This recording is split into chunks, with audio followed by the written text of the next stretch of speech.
আজকে আমরা অনেকদিন পর আরও কিছু জিকে প্র্যাকটিস করব। তো চলো শুরু করা যাক। ফার্স্ট কোয়েশ্চেনটা কী রয়েছে দেখো, যে সোশ্যালিস্ট শব্দটা ইন্ডিয়ান কনস্টিটিউশনে কত নম্বর অ্যামেন্ডমেন্ট দ্বারা বা সংশোধনী দ্বারা যুক্ত হয়? 42, 44, 85 এবং 92। তো এটা রাইট অ্যান্সার হবে 42। তিনটে শব্দ 42তম অ্যামেন্ডমেন্টে যুক্ত হয়েছিল, যেগুলো মনে রাখতে হবে। সেটা হচ্ছে, একটা গেল তোমাদের সোশ্যালিস্ট, তারপর হচ্ছে সেকুলার। সেকুলার মানে হচ্ছে ধর্মনিরপেক্ষ, আর হচ্ছে ইন্টিগ্রিটি। ইন্টিগ্রিটি এই তিনটে শব্দ হচ্ছে ইন্ডিয়ান কনস্টিটিউশনে যে প্রিএমবেল রয়েছে সেখানে যুক্ত হয় 42তম অ্যামেন্ডমেন্টের মাধ্যমে। 42তম অ্যামেন্ডমেন্টে অনেকগুলো হচ্ছে সংশোধন করা হয়েছিল, অনেকগুলো জিনিস যুক্ত করা হয়, সেই জন্য 42তম সংশোধনীকে বলা হয় mini constitution. Mini constitution.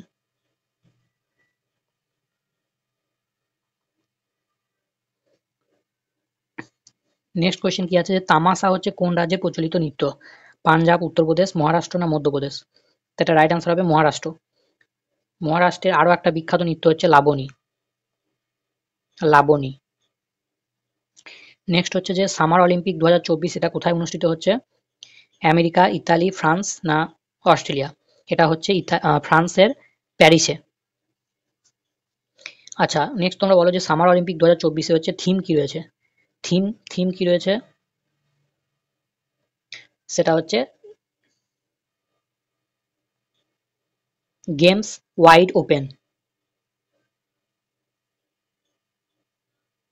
Games wide open এটা রয়েছে থিম। অলিম্পিকে যে 5টা কালার আছে, সেই 5টা কালার কোন মহাদেশকে নির্দেশ করে? সেটাও কিন্তু তোমাদের কোশ্চেনে খুব আসে। তো আমরা নীল, নীল হচ্ছে ইউরোপকে নির্দেশ করে, ইউরোপ। নেক্সট হচ্ছে হলুদ, হলুদ, হলুদ হচ্ছে কোন মহাদেশকে নির্দেশ করে? এশিয়া। তারপর হচ্ছে কালো, কালো হচ্ছে আফ্রিকা মহাদেশকে নির্দেশ করে, আফ্রিকা। নেক্সট হচ্ছে সবুজ কালার, সবুজ কোন মহাদেশকে নির্দেশ করে? অস্ট্রেলিয়া।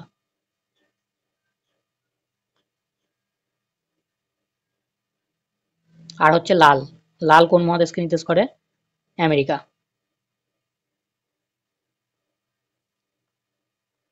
তো এই 5টা কালার 5টা মহাদেশকে নির্দেশ করে, মনে রাখবে এগুলো।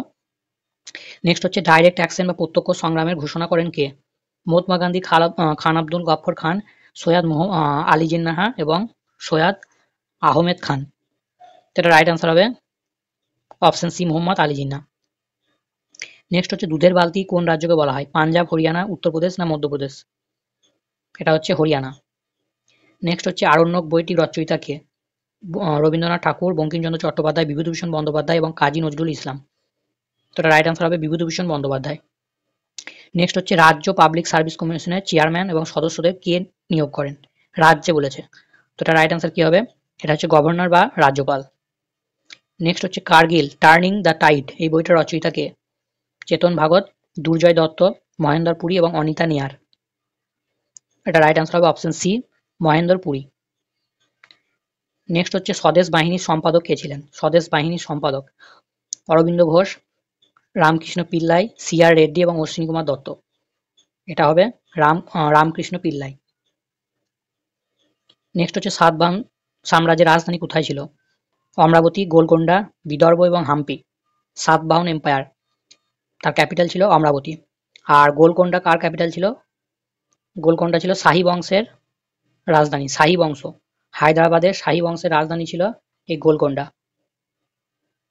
নেক্সট হচ্ছে জিপিএস এর সম্পূর্ণ নাম কি? খুব সহজ কোশ্চেন। জিপিএস আমাদের মোবাইলে ইউজ করা হয়, তো তার ফুল ফর্ম হচ্ছে global positioning system. Option D হচ্ছে রাইট অ্যান্সার। নেক্সট হচ্ছে কোন সন্ধিগত মৌলকে তরল অবস্থায় পাওয়া যায়? তো এটা খুব ইজি, সেটা হচ্ছে তরল ধাতু যেটা তোমাদের আসছে সেটা হচ্ছে পারদ, আর তরল অধাতু সেটা হচ্ছে ব্রোমিন। তো এই দুটো কোয়েশ্চেন কিন্তু তোমাদের অনেকবার আমি আলোচনা করেছি। নেক্সট হচ্ছে কোন মৌলের তড়িৎ ঋণাত্মকতা হচ্ছে সর্বাধিক? এটা হবে ফ্লোরিন। আর যদি বলে কোন মৌলের তড়িৎ ধনাত্মকতা সর্বাধিক, সেক্ষেত্রে অ্যান্সার হবে সিজিয়াম, সংকেত হচ্ছে সিএস, সিজিয়াম। নেক্সট হচ্ছে ইলেকট্রিক বাল্বে কোন নিষ্ক্রিয় গ্যাস ভর্তি থাকে? হিলিয়াম, নিয়ন, আর্গন না ক্রিপ্টন? তো এটা রাইট অ্যান্সার হবে আর্গন। আর্গন হচ্ছে রাইট অ্যান্সার। আর্গন যদি না থাকে তাহলে সেক্ষেত্রে অ্যান্সার হবে নাইট্রোজেন। তারপরে কি বলেছে, কোনো মৌলের পরমাণু নিউক্লিয়াসে 15টি প্রোটন থাকলে ওই পরমাণুর ইলেকট্রন সংখ্যা কতগুলো হবে, 12, 13, 14 না 15? তো নিউক্লিয়াসে সবসময় প্রোটন সংখ্যা এবং ইলেকট্রন সংখ্যা সমান হয়। তো এখানে 15টা প্রোটন বলেছে, তাহলে ইলেকট্রনও হবে 15টা। এই জন্য পরমাণু কি হয়, নিস্তড়িত হয়। প্রোটনের চার্জটা হচ্ছে প্লাস আর ইলেকট্রনের চার্জটা হচ্ছে মাইনাস। তো আলটিমেটলি 0 হচ্ছে, এই জন্য পরমাণুগুলো নিস্তড়িত হয়। তো পরমাণুর ক্ষেত্রে প্রোটন এবং ইলেকট্রন সংখ্যা কিন্তু সমান হবে, কিন্তু যদি আয়ন থাকে সেক্ষেত্রে প্রোটন এবং ইলেকট্রনের সংখ্যা কিন্তু সমান হবে না আয়নের ক্ষেত্রে। যেমন তোমাদের দিতে পারে এরকম কোশ্চেন যে সোডিয়াম Na+, তো এখানে কতগুলো আয়ন রয়েছে, বা কতগুলো, সরি আয়ন না, কতগুলো ইলেকট্রন রয়েছে। তো এখানে টোটাল হচ্ছে 11টা রয়েছে সোডিয়ামের। তার মধ্যে দেখো সোডিয়াম পরমাণুর 11টা ইলেকট্রন রয়েছে। তো এখানে প্লাস মানে একটা দিয়ে দিয়েছে, তাহলে 11 থেকে 1 কমে যাবে, মানে টোটাল 10টা হচ্ছে ইলেকট্রন এক্ষেত্রে রয়েছে। তো এরকম কোশ্চেন তোমাদের আসে। তো আজকে এই পর্যন্তই থাকলো।